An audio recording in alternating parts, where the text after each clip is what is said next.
Don't tell me how good you make it. Tell me how good it makes me when I use it. Wow, that sentence hits hard already. It sounds like the secret philosophy behind modern advertising. And welcome back to English Podcast for Listening and Speaking. Today we're diving deep into adverts. Our topic is how adverts don't just sell products, they sell feelings, dreams, and shiny little promises. That opening quote basically says, "Don't brag about your product. Show me the experience it creates." Exactly. A fizzy drink advert doesn't mention sugar, it shows beautiful friends laughing on a sunny beach. Perfume adverts rarely say, "This covers sweat." They say, "Wear this, and everyone will find you irresistible." But in reality, you get a normal Tuesday, a bottle of pop, and maybe slightly nicer smelling wrists. Still, adverts are powerful. They shape what we think we need and how we imagine happiness looks. So today we'll explore why adverts matter, how they work, and how they mess with our feelings. By the way, if you enjoy learning English through real topics, please like, subscribe, and share this episode.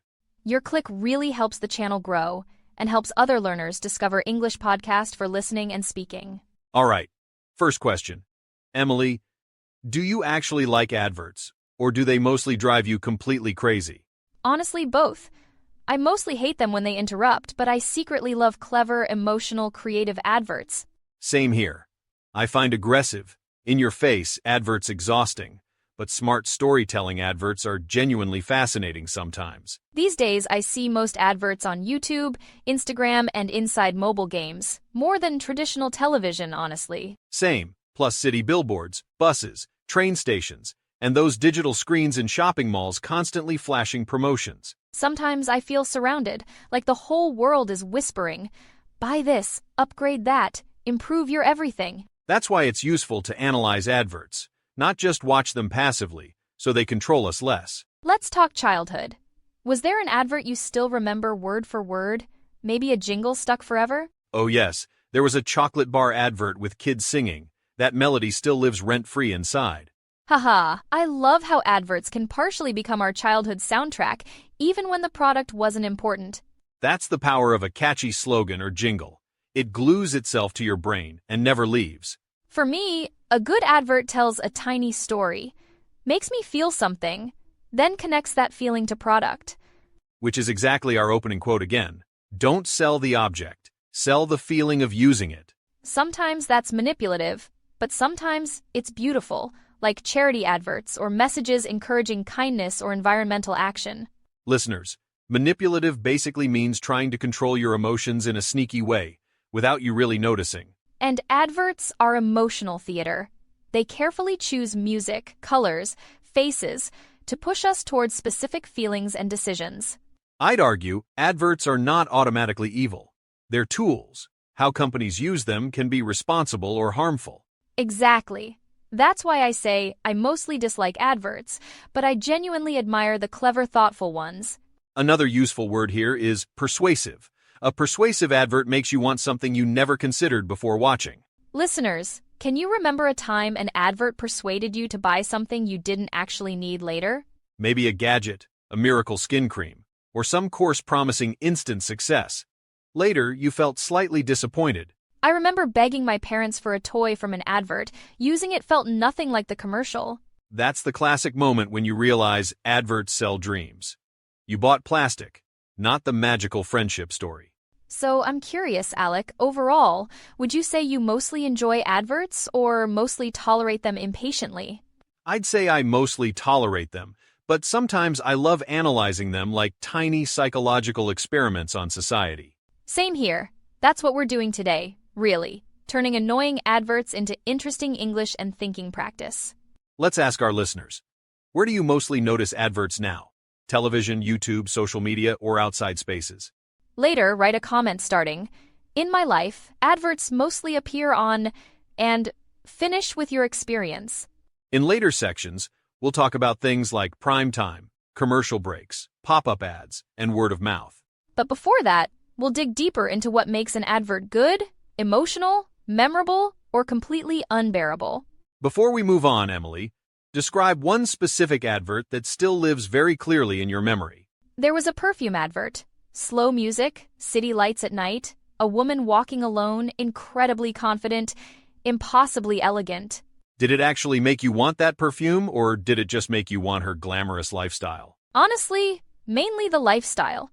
The message was, buy this perfume and you'll partly become this fearless, desired person. That's such a clear example of adverts selling identity. They're not selling liquid. They're selling a fantasy version. What about you? Was there ever an advert that completely nailed your desires and made you feel understood? There was a family restaurant advert. Simple scene. Everyone laughing at a diner booth, sharing fries and stories together. It wasn't about burgers, it was about belonging.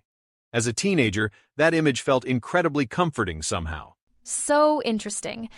Adverts often promise belonging. The right drink, clothes, or phone will finally place you inside friendship. And that raises big questions. Are adverts simply reflecting our desires, or actively teaching us what to desire? We'll keep that question alive through this episode, because it's crucial for understanding how advertising shapes society. Listener, maybe pause later and ask yourself, which recent purchase started with an advert planting a tiny suggestion? That's a great moment to practice second conditionals. Imagine what you'd do if adverts suddenly disappeared for 1 year. For example, you might say, if there were no adverts, I'd probably spend less money on random gadgets. Or, if there were fewer adverts, I'd feel more relaxed, less pressured to constantly upgrade everything in life. Okay, we've set the stage. How adverts touch emotions, memories, and desires. Next, what actually makes them effective. Stay with us, because now we'll break down the ingredients of a powerful advert, from subtle storytelling to in-your-face shock. So Emily, let's dig into the question behind every marketing meeting. What actually makes an advert work? Yeah, why do some adverts disappear instantly, while others live inside our heads for years and years? I'd say a great advert usually tells a tiny story, with characters, conflict, and a satisfying emotional payoff. Exactly. Even 30 seconds can feel like a mini-movie when the story is clear, relatable, and emotionally sharp. There's also emotional appeal, that deliberate attempt to make you feel something strong, not just notice the product briefly. Maybe joy, nostalgia, fear, desire, guilt, or pure silliness. Strong emotions glue messages to our memory like superglue. Think about charity adverts using sad music and images. They aren't subtle, but the emotional appeal is incredibly powerful. Or those heartwarming holiday adverts. Families hugging, snow falling, grandparents crying gently, background piano playing softly. The product might appear for 3 seconds, yet you remember the feeling long after forgetting the actual brand name. That's hilarious and scary. Sometimes we remember an advert perfectly, but we literally forget which company made it. Another ingredient is a catchy slogan, a short line that's easy to remember and easy to repeat with friends. Something like, just do it, I'm loving it, or your local supermarket's dramatic promise to lower prices forever. Catchy slogans spread through conversations, almost like word-of-mouth advertising powered by normal people quoting commercials. And then you've got visuals, bright colors, surprising images, or unusual camera angles that feel different from typical content. Some adverts choose to be subtle. Others go full in your face, shouting at you with volume, graphics, and urgency. In your face, adverts are those loud, aggressive ones that feel almost impossible to ignore, even when you really want to. Personally, I find them mostly annoying, but I admit they sometimes work, especially during big sports events or festivals. Yeah, they crash into your attention like a noisy neighbor. Subtle adverts gently knock. In your face, adverts kick doors. Listener question. Do you prefer gentle adverts with soft stories or bold, in-your-face adverts that scream for attention? Later, right? For me, the best adverts are mostly, and complete that, with your honest, emotional opinion. Let's also distinguish between informative and imaginative adverts. Informative ones focus on features. Imaginative ones focus on fantasies. Informative can sound boring, but honest. Imaginative can sound exciting, but maybe slightly manipulative in many cases. From my perspective, the strongest campaigns mix both.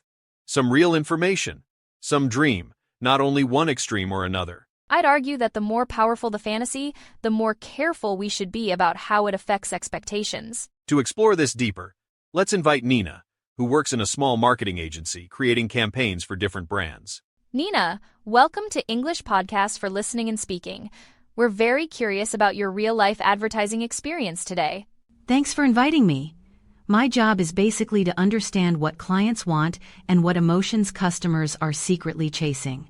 When a new client arrives, what's the first question your team asks about their future advert or campaign strategy? We ask, what feeling do you want people to associate with your brand after seeing this advert? Wow, not what features does your product have, but what feeling should people walk away with afterwards? Exactly. Features matter later, but first we design emotional appeal. We decide whether the advert should comfort or excite. Can you give us a simple example of how you turn a boring product into an emotional story for viewers? Sure, imagine a vacuum cleaner. Instead of saying strong suction, we show a tired parent finally relaxing in cleanliness. So the real message becomes, buy this, and your home will feel peaceful, organized, maybe even emotionally safe again. Yes, we connect product to deeper desires: safety, control, love, status, belonging, beauty, freedom, sometimes even rebellion. That sounds slightly manipulative, but also understandable. People don't really want objects. They want the life behind objects. I'm curious, Nina. Do you ever feel uncomfortable when a client wants something extremely in your face and emotionally intense? Sometimes, I push back gently, suggesting a more balanced approach. In-your-face tactics can damage brand trust long-term. So, there's a risk. An advert can be memorable, yet make people feel irritated or pressured instead of inspired. Exactly. I've unfollowed brands after seeing one pushy campaign that felt more like bullying than storytelling honestly. We talk about brand image a lot. One aggressive, in-your-face advert can damage a careful image built over years. Listener, think about your own behavior. Have you ever stopped trusting a brand because their adverts felt manipulative? You could write, I stopped liking this brand because their adverts seemed mostly, and then describe your experience. Nina, what about humor? Many iconic adverts use jokes. Where does humor fit into your creative decisions usually? Humor lowers defenses. If people laugh, they're more open. But jokes must respect different cultures and avoid cruel stereotypes. So a funny advert is more shareable, but if the joke targets a group, it quickly becomes offensive. Another modern trend is showing diverse families, different body types, and lifestyles. Is that mainly ethical or mainly strategic? Both. Brands want to appear inclusive, and many consumers genuinely expect representation now. It's ethical and commercially smart. That's encouraging. Adverts can spread narrow beauty standards, or they can spread broader, kinder images of normal people. Before you go, Nina, what advice would you give learners who want to analyze adverts more critically in English? Notice which emotions the advert targets, which stereotypes it uses, and whether its promises sound realistic or exaggerated. That's fantastic advice. Adverts aren't just background noise. They're emotional messages we can question and interpret consciously. Thank you, Nina, for sharing insider secrets without turning this into an in-your-face sales pitch for marketing agencies. Haha, my pleasure. I promise this appearance is purely educational, not a secret product placement for my company. Speaking of product placement, that's another advertising technique we'll explore soon, when brands sneak into movies or series. Yes, but first we'll look at where adverts live. Television primetime, commercial breaks, and online platforms fighting aggressively. Stay with us, because the battlefield between TV adverts and internet adverts is full of strategy, money, and arguments. So, we've talked about stories and emotions. Now let's talk about where adverts actually live and fight. Yeah, because the battlefield has totally changed. It used to be television only, now it's screens everywhere constantly. Let's start old school for a moment. Good old television. Do you still watch TV with adverts, Emily? Honestly, only sometimes. I mostly stream, but I still remember classic Saturday night TV with loud commercial breaks. Same. As kids, we learned to time bathroom visits during the commercial break between our favorite shows. For listeners, a commercial break is that little gap when programs pause and adverts jump in suddenly. Another important phrase is prime time. That's when the TV audience is highest, usually evening hours. In many countries, prime time means around 8 to 10 p.m., when families relax and watch together. During prime time, advertising slots are much more expensive. Because brands can reach millions of viewers simultaneously. Think of huge sports finals or big reality shows. One advert there can cost more than a small house. Listener question. In your country, do people still gather for primetime shows, or is everything on demand now? You can comment later. In my country, prime time is mostly, and describe whether it's still powerful. These days, many people say television is dying, but big live events still attract enormous advertising budgets globally. Yeah, watching the World Cup final without seeing a dozen snack adverts would feel strangely empty, honestly. To understand the TV side better, let's invite Marco, who works as a media buyer for big campaigns. Marco, welcome to English Podcast for Listening and Speaking. We're excited to peek inside your advertising world today. Thanks for having me. My job is basically to decide where and when clients' adverts should appear strategically. So when a client wants a TV campaign, what's your first question about timing and audience usually? I ask, who exactly do you want to reach? And what programs do they probably watch during prime time? So you're matching target audience with specific shows, like cooking fans with food competitions or family comedies. Exactly. If the audience is broad, we choose high-profile shows. If it's niche, we choose more specific channels. And why do clients pay so much more for a 30-second slot during prime time compared to daytime? Because you get a concentrated audience. One advert during a big match can create huge brand awareness instantly. But do people actually watch, or do they grab snacks, look at phones, and skip mentally during breaks? Good question. Many people half-watch, but big, funny, or emotional adverts can still dominate conversations next day. So even if attention is divided, a strong advert can become the star of the commercial break itself. I remember people saying, "Did you see that advert last night?" Almost like it was another mini show. That's exactly what clients want. Adverts that feel like entertainment, not just noise, especially during expensive breaks. Let's compare that with online adverts. Do your clients still see TV as king, or is budget shifting online? Budgets are shifting. Many brands use a mix now, television for prestige and reach, online for precise targeting. So TV is like a big billboard for millions, and online is like whispering personally into specific ears. From your perspective, which is more effective overall, a primetime TV advert or a targeted online campaign? It depends. For pure awareness, TV is strong. For conversions, online with good targeting and tracking is usually stronger. Conversions, meaning people actually click, sign up, or buy something, not just recognize the logo later. Exactly. Online lets us measure everything. Who watched, how long, whether they clicked or closed the page. Listener, think about your own behavior. Do you remember more TV adverts or more online adverts from last week?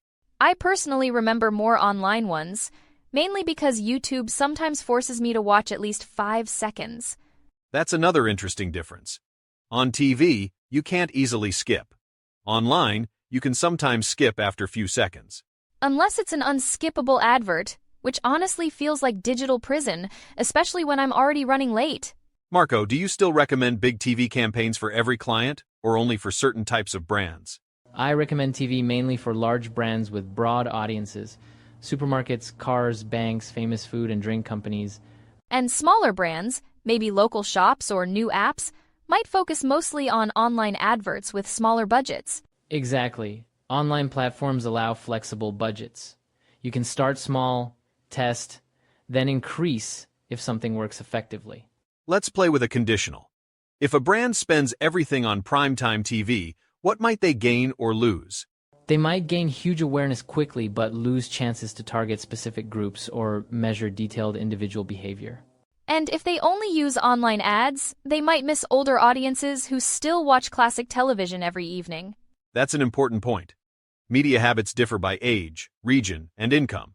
So one size rarely fits everybody perfectly. Another question, Marco.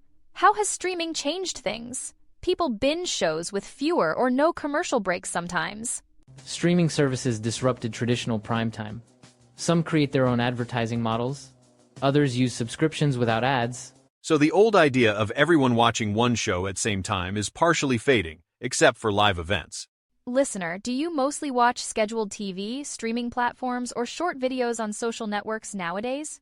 Later, write, "My viewing is mostly," and talk about your media habits in one clear English sentence. We also promise to mention product placement somewhere, those sneaky little brand appearances inside shows or films. Right. Product placement is when brands pay to have their products visible inside the story naturally. Like a character drinking a clearly labeled soda or using a laptop with the logo perfectly facing camera. From a planning perspective, product placement can feel less in your face, more subtle, because it's part of narrative. But sometimes it's hilariously obvious. Like when every character uses the same phone and compliments it constantly. Haha, yes. Then it feels like a commercial break hiding inside the show, pretending to be casual life. For learners, notice the grammar we're using. If brands do this, audiences might feel accents. That's second conditional territory. It's the kind of sentence we use when imagining possible outcomes of different advertising strategies, not guaranteed results. Marco, final question for you. Do you think TV adverts will disappear or just change shape over time? I think they'll change. Maybe fewer classic commercials, more integrated brand content, sponsorships, and creative partnerships. So, adverts aren't dying, they're evolving, following us wherever our attention goes: TV, phones, streaming, or social media. Thanks, Marco, for guiding us through the world of primetime and commercial breaks without selling us anything directly. My pleasure. I promise this wasn't a secret advert. Consider it pure educational content with maybe tiny persuasive flavor. In our next section, we'll leave traditional television and talk about internet adverts, pop-up ads, and word of mouth. Stay with us, because that's where things get very personal, slightly creepy, and sometimes surprisingly powerful without big budgets. Now, let's leave television behind and step fully into the wild jungle of internet advertising. Yes, the land of scrolling, swiping, autoplay videos, and those strange adverts that somehow know your secret desires. These days, many people probably see more adverts on their phones than on any traditional television screen. And honestly, sometimes it feels like every website is shouting, "Buy this now," from every corner of the page. Let's start with one of the most infamous online inventions. The pop-up ad everyone loves to hate. A pop-up ad is that little window or box that suddenly appears on top of your webpage. It interrupts whatever you're doing, blocks your view, and demands attention, often with a big bright button. Emotionally, it feels like someone jumping right in front of your face while you're quietly reading a book. Exactly. That's why many people consider pop-up ads extremely in your face, aggressive, and frankly quite annoying overall. Listener question: how do you feel when a pop-up ad appears? Mildly irritated, completely furious, or just bored? Later you could comment, "Pop-up ads mostly make me feel," and finish that sentence with an honest emotion. And then there are those ads that follow you around after you search for something just one time. You Google shoes once, and suddenly shoes appear everywhere. Social media, news sites, video platforms, even weather pages. It can feel slightly creepy, like the internet is quietly spying and whispering, "You wanted this, remember, buy it."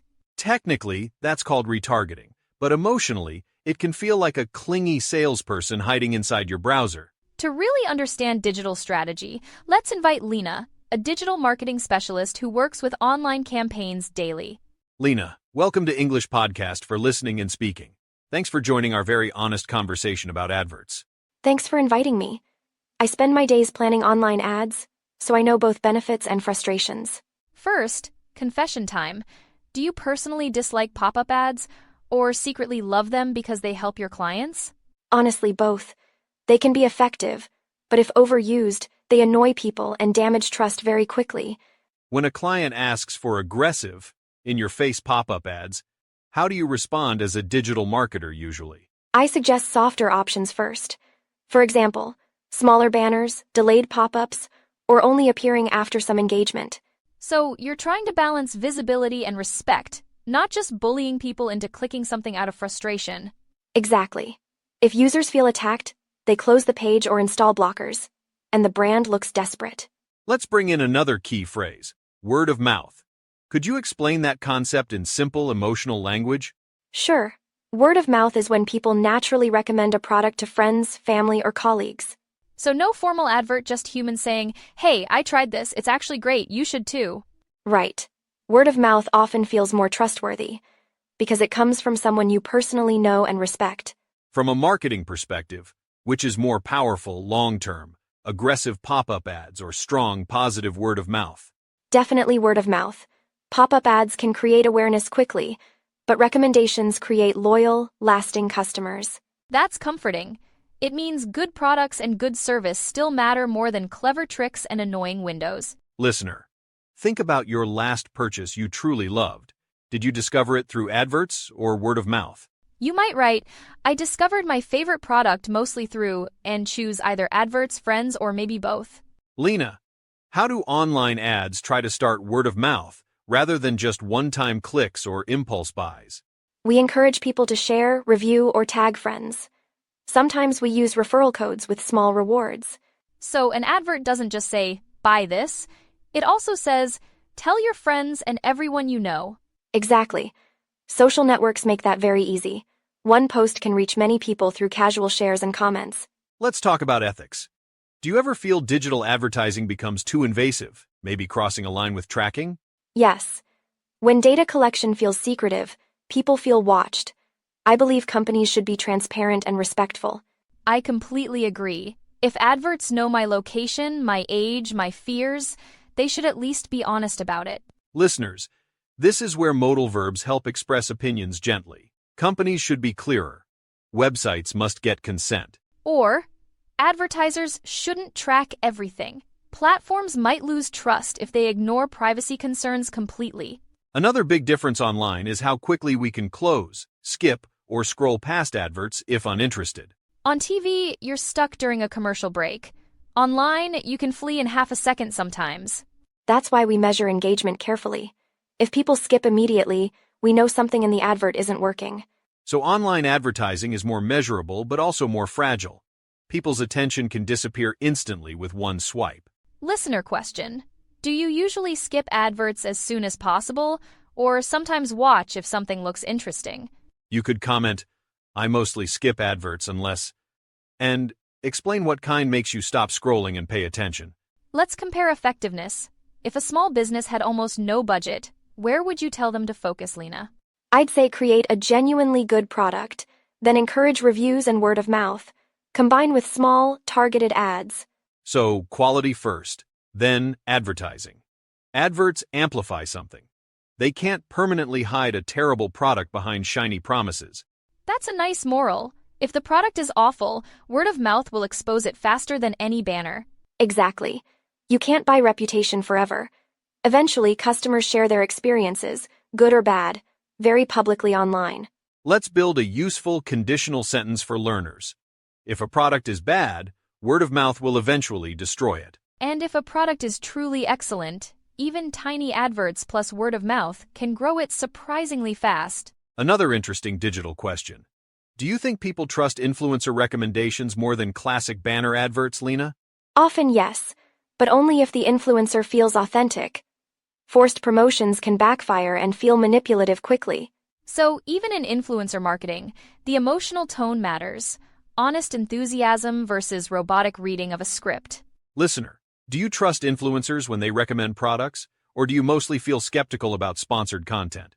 You might say, I mostly trust influencers when, and maybe mention transparency, long-term use, or real criticism. Lena, final thought from you. What's one habit listeners should develop to be smarter with online adverts? Pause before clicking. Ask yourself, do I truly want this, or am I just reacting emotionally to design? I love that. A tiny pause can turn you from passive target into active, conscious decision maker instantly. Thank you, Lena, for revealing the human side of digital marketing and not filling our screens with pop-ups. My pleasure. Hopefully listeners feel slightly more powerful now, not just victims of algorithms and blinking banners. In our next section, we'll travel across cultures, exploring adverts from different countries and the stereotypes they repeat. Stay with us, because we'll see how adverts can be funny, strange, and sometimes harmful in very familiar ways. Let's zoom out now and look at adverts across cultures, because they can feel surprisingly different globally. Yeah, sometimes a foreign advert feels cute or fascinating, and sometimes it feels totally weird or slightly shocking. Different countries have different humor, taboos, family structures, and values, so adverts often mirror those differences quite strongly. For example, Some cultures love emotional family stories, while others prefer fast, funny, slightly chaotic commercials instead. Listener question. Have you ever watched adverts from another country and thought, wow, that is really strange? Later, you can comment, "One advert from another country that surprised me was," and briefly describe what happened. To explore this properly, let's invite Hiro, who grew up in Japan and now lives abroad teaching English. Hiro, welcome to English Podcast for Listening and Speaking. We're excited to hear about Japanese adverts and culture. Thanks for inviting me. Japanese adverts are often very colorful, sometimes extremely fast, and occasionally completely surreal. Surreal, meaning dreamlike or bizarre, right? Can you describe one classic advert that many Japanese people remember clearly? Sure. There was a famous drink advert with a dancing mascot, bright costumes, and nonsense lyrics everyone still remembers. Haha, I love that. So the meaning doesn't matter. The energy and rhythm create the memory instead. Exactly. It felt playful rather than serious. Many adverts in Japan mix cuteness and chaos to grab attention quickly. Compared to Western adverts, would you say Japanese adverts are more playful, less realistic, or just differently styled overall? I'd say generally more playful and less realistic. They often focus on mood, not logical explanation of features. That's interesting, because some Western adverts still pretend to be realistic, even while they quietly oversell everything dramatically. Let's talk stereotypes now, because adverts everywhere love using simple images of people to send quick messages. Yeah, stereotypes are those oversimplified ideas about groups like all mums cook, all businessmen wear suits. Hiro, what kind of stereotypes have you noticed in adverts, either in Japan or other countries you've visited? In many adverts, women are shown cooking, cleaning, or caring for families, while men work or relax confidently. That pattern appears almost everywhere. The woman cleans the bathroom, the man test drives the exciting new car. So adverts often repeat old gender roles, even when real life is more complex and shared than those images. Exactly. It's slowly changing, but stereotypical roles still appear, especially in adverts for household products and financial services. What about beauty standards? Do adverts usually show realistic bodies or very polished, almost impossible appearances? Mostly polished. Perfect skin, slim bodies, fashionable clothes. Ordinary people appear less often than beautiful actors or idols. That can create pressure. Viewers might feel less confident, thinking normal bodies aren't acceptable, only photoshopped perfection. Listener, have you seen adverts that made you suddenly feel worse about your body, lifestyle, or financial situation? You could write, one advert that made me uncomfortable was, and explain which stereotype or pressure appeared. Let's compare cultures again.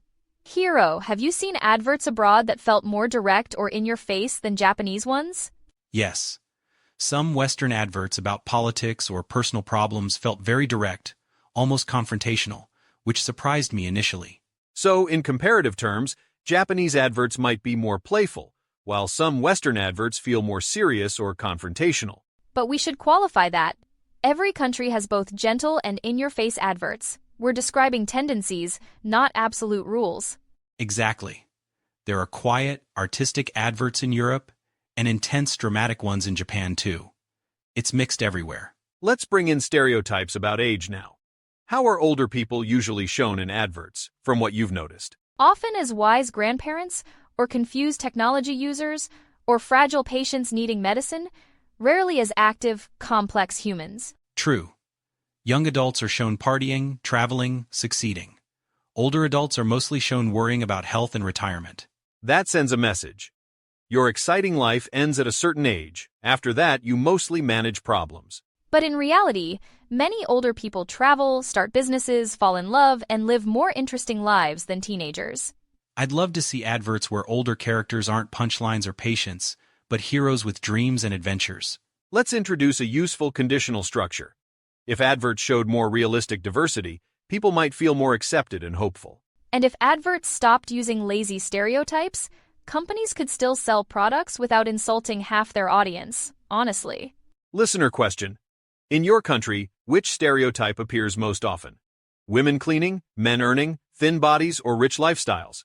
Later, write, one common stereotype in adverts here is, and then describe it in simple, clear English.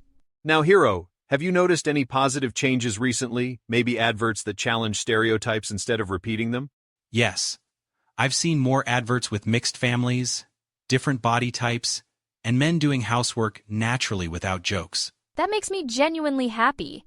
Adverts partly shape society, so more inclusive images can slowly change expectations and norms. From my perspective, progress is happening, but it's still uneven. Many adverts remain stuck in past decades, unfortunately. I'd argue that audiences have more power now. When adverts are offensive, people complain publicly on social media instantly. Brands often react quickly. They apologize, remove campaigns, and sometimes hire more diverse creative teams to avoid repeats. That's another positive side of global connectivity. Terrible adverts can't hide quietly. Criticism spreads by word of mouth online. Let's give learners some comparative phrases they can reuse. This advert is more inclusive than. That campaign is less respectful than. For example, this new shampoo advert is more realistic than the old one because it shows different hair types. Or, that luxury car advert is less ethical because it suggests rich people are more valuable than everyone else. We can also imagine with second conditionals. If advertisers listened more to diverse audiences, stereotypes would fade more quickly. If I directed adverts, I'd probably choose everyday-looking actors, not only models with impossible, heavily edited bodies. If more campaigns celebrated ordinary people, many viewers might feel less pressure and more genuine self-respect daily. Listener, try one yourself. If adverts in my country changed, they would. And finish that with your prediction. Maybe they would show more real families, or they would stop treating women like decoration in every single scene. Hero, before we let you go, is there one advert from your country you'd proudly show to learners worldwide? Yes, there's a quiet train advert about kindness between strangers. It's simple, emotional, and doesn't use stereotypes aggressively. That sounds beautiful. Sometimes the most powerful adverts are gently human, not loud, not perfect, just honest. Thank you, Hero, for sharing your cross-cultural view and reminding us that adverts can change, not just annoy. My pleasure. I hope listeners watch adverts with more curiosity and more critical thinking after this episode. So, adverts across cultures can be funny, touching, confusing, or harmful, depending on the stereotypes and intentions behind them. In our final section, we'll ask the big question. Are there simply too many adverts? And what can we do? Stay with us, because we'll talk consumerism, buy nothing day, and how to keep our minds calmer and clearer. We've explored stories, emotions, TV, online ads, and stereotypes. Now comes the big question hanging over everything. Yeah, are there simply too many adverts in our lives? Or are we just noticing them more consciously now? Personally, I feel surrounded. Screens, buses, podcasts, videos, email, even bathroom doors carry adverts nowadays. Same here. Sometimes it feels like every quiet surface is a future advertising space, just waiting for branding. Listener question. Do you feel there are too many adverts in your daily life? Or is it manageable? Later, you could comment, in my life, adverts are mostly, and choose words like overwhelming, tolerable, invisible, entertaining. Let's connect this to consumerism, that culture of constantly buying, upgrading, and measuring success by what you own. Adverts feed consumerism by whispering, you're almost happy, but not quite. Buy this to finally feel complete. They rarely say, you're fine already, maybe save your money and enjoy what you've got right now. Haha, imagine a shampoo advert saying, your hair is okay, spend time with friends instead of shopping today. That would be revolutionary and probably short-lived, because profit motives rarely support that kind of honest message. That's why events like Buy Nothing Day appeared, as a reaction to Black Friday and aggressive holiday advertising. For listeners, Black Friday is a huge sale day after Thanksgiving, full of in-your-face, limited-time adverts. Buy Nothing Day encourages people to step back, not buy anything, and think critically about consumer culture for once. So, adverts say, today only, must buy now, while Buy Nothing Day gently says, actually, you could just breathe. I love that contrast. One voice shouts urgency, the other whispers, you might already have enough, honestly. Let's use a conditional here. If more people celebrated Buy Nothing Day, adverts might feel slightly less powerful overall. And if we taught media literacy in schools, maybe future adults would resist manipulative strategies more intelligently. From my perspective, adverts aren't purely evil or purely good.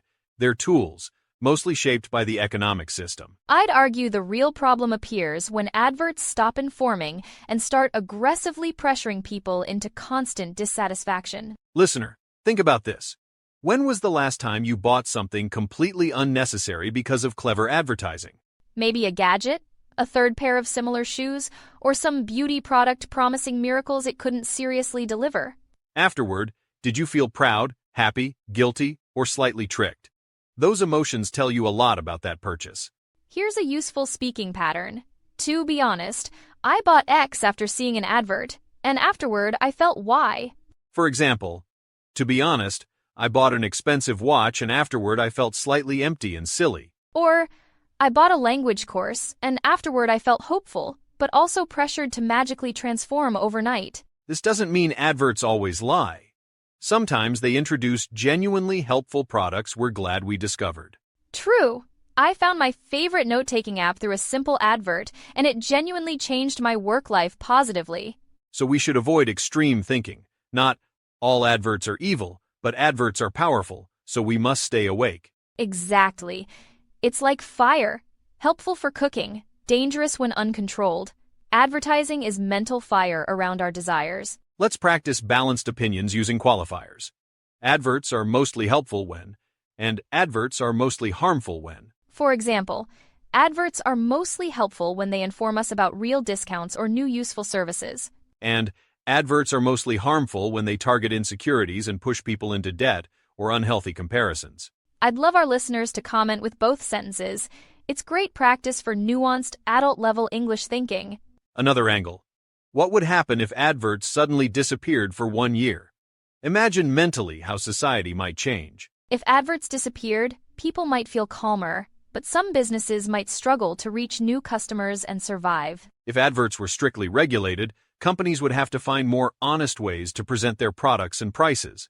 If we had fewer adverts, we might rely more on word of mouth and personal recommendations from trusted friends. These imagined scenarios use second conditionals, helping you talk about unreal present situations while training grammar naturally. But back to reality, adverts are here to stay. So the question becomes, how do we live with them wisely?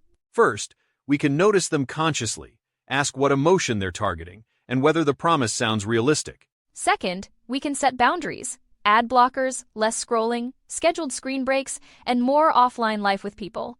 Third, we can support brands whose adverts feel respectful, inclusive, and honest, not manipulative or in your face constantly.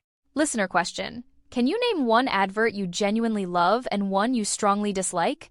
Why do you feel that way? Later, you might write, one advert I love is because, and one advert I hate is because, very clearly. Try using at least one new word today. Maybe prime time, product placement, in your face, pop-up ad, or word of mouth. Let's recap quickly some key vocabulary from this episode, so it stays fresh in your mind while you comment. We had prime time, commercial break, product placement, in-your-face adverts, word of mouth, and pop-up ad. Plus, debate words like manipulative, persuasive, emotional appeal, consumerism, stereotypes, inclusive, and brand image. And we practiced opinion starters. From my perspective, to be honest, I'd argue, and conditional patterns with if. Remember, adverts don't just inform, they also perform. They act on your emotions, your fears, your wants, and hopes. One line I want listeners to remember is this. Adverts sell desire first, products second. Simple, but powerful. Another line. You can't stop adverts completely, but you can choose how much power they have over you. If you liked this journey through the world of advertising, please like the video, subscribe, and share with friends. Your support tells the algorithm our content is valuable, and that helps other learners improve their English too. Finally, in the spirit of Buy Nothing Day, maybe today you can enjoy this episode without buying anything afterward. Just take the insight, keep your money, and watch adverts with wiser eyes and stronger English next time. This was Emily, smiling at the idea of adverts losing a little control over our hearts today. And this was Alec, thanking you for listening and reminding you, your attention is precious, spend it carefully. So, Emily, we've reached the big question. Are adverts just noise or shaping our whole lives? Honestly, sometimes it feels like adverts are the wallpaper of modern life, constantly buzzing around us. Billboards on streets, banners on websites, sponsorships in podcasts, product placement hiding inside our favorite shows. Even when we relax, adverts sneak in. Streaming platforms, apps, social media, all quietly selling something. Listener question. Do you feel there are too many adverts around you, or is it mostly okay? Later, you can comment, "In my daily life, adverts are mostly," and choose overwhelming, tolerable, invisible, or entertaining. Let's connect this to consumerism. That idea we should keep buying, upgrading, and proving our success through possessions. Adverts love consumerism. They whisper, "You're almost happy, but not completely. This product will finally finish the puzzle." They rarely say, "You're already enough. Your old phone works fine. Maybe relax instead of buying something." Haha, imagine a commercial break where every advert said, "Save your money, call your grandma, go for a walk." That would be beautiful and financially disastrous, at least for companies depending on constant growth and endless consumption. So, adverts and consumerism are closely linked. One feeds the other like a never-ending loop of desire. Let's bring in Black Friday, that huge discount day famous for chaotic crowds and very loud, in-your-face adverts. Black Friday, adverts shout, "Limited time," "Crazy discounts," "Last chance," creating pressure and fear of missing out. In contrast, there's Buy Nothing Day, a kind of protest encouraging people to stop buying anything for one day. I love that concept. It's a quiet message saying, you could step outside this buying game temporarily. If more people took Buy Nothing Day seriously, some brands might rethink how aggressively they push constant consumption. And if we personally practiced one small buy nothing rule occasionally, maybe our minds would feel slightly calmer. From my perspective, adverts are mostly helpful when they inform, not when they constantly poke our insecurities. I'd argue adverts become harmful when they suggest our value depends on brands, body shape, car size, or gadgets. Listener, think of one time you bought something unnecessary because an advert felt incredibly persuasive and emotional. Maybe a shiny gadget, miracle cream, or subscription you never used. How did you honestly feel afterward inside? Here's a useful pattern. To be honest, I bought X after seeing an advert, and afterward I felt Y. For example, to be honest, I bought expensive headphones, and afterward I felt excited, then slightly guilty later. Or, I bought an online course, and afterward I felt hopeful, but also pressured to change overnight. This doesn't mean adverts always trick us. Sometimes they genuinely introduce helpful things we're grateful to discover. True. I found one productivity app through a simple advert, and it honestly improved my workflow and focus. So we don't need a dramatic, all adverts are evil position. We need a balanced, grown-up view of advertising. Exactly. Adverts are tools. They can be mostly helpful, mostly harmful, or somewhere in the messy middle. Let's give two balanced sentences learners can copy. First, adverts are mostly helpful when, and we complete that thoughtfully. For example, adverts are mostly helpful when they give clear information, realistic promises, and honest prices without pressure. Second, adverts are mostly harmful when, and we connect that to emotional manipulation and unnecessary spending. For example, adverts are mostly harmful when they target insecurity and push people into debt and constant dissatisfaction. Listener, please try writing both sentences in the comments. It's great practice for nuanced opinions in English. Let's imagine a world with fewer adverts for a moment. If adverts disappeared for 1 year, what might happen? Maybe people would feel calmer, but some businesses, especially small ones, might struggle to reach new customers. If advertising were more strictly regulated, companies might have to be more honest and creative, less manipulative overall. If we personally questioned every advert for 10 seconds, we would probably resist many impulse buys more easily. These if sentences help you practice second conditionals while exploring real questions about money and happiness. Another idea is attention. Our attention is limited. Every advert is trying to grab and keep it for profit. We can't stop adverts globally, but we can decide how generously we give our attention to them. That might mean muting videos, skipping when possible, unfollowing aggressive brands, or simply looking away deliberately. It might also mean supporting brands whose advertising feels respectful, inclusive, and honest, not loud and manipulative. Listener question: can you name one advert you genuinely love and one you absolutely dislike? What's the difference emotionally? You could write, one advert I love is because, and one advert I hate is because, for practice. Try to include at least one new word today, maybe pop-up ad, in your face, prime time, or word of mouth. Let's quickly recap the key vocabulary from this episode so it stays clear in your memory afterward. We talked about prime time and commercial break for television, and product placement hidden inside films or shows. We explored in-your-face adverts that shout at you, and pop-up ads that suddenly cover your screen online. We contrasted all that with word of mouth, when real people recommend things to friends because they truly like them. Plus, debate words like manipulative, persuasive, emotional appeal, consumerism, stereotypes, brand image, inclusive, and realistic. And we practiced grammar tools. Opinion starters like, from my perspective, I'd argue, to be honest, for polite debate. We also used modal verbs and second conditionals to imagine different advertising worlds and express soft advice or criticism. I want to leave listeners with one thought. Adverts sell desire first and products second. Desire is their real product. And another line, you may not control how many adverts exist, but you control how deeply they enter your mind. If this episode helped you see adverts more clearly, please like the video and subscribe to support the channel. Share it with a friend who always buys things after adverts. Maybe it will save them some money. And definitely leave a comment using our vocabulary. Your examples might help other learners feel less alone. This was Alec, reminding you that your attention is valuable currency. Spend it where it truly matters. And this was Emily, smiling at the idea that today, you might watch adverts with wiser eyes and stronger English.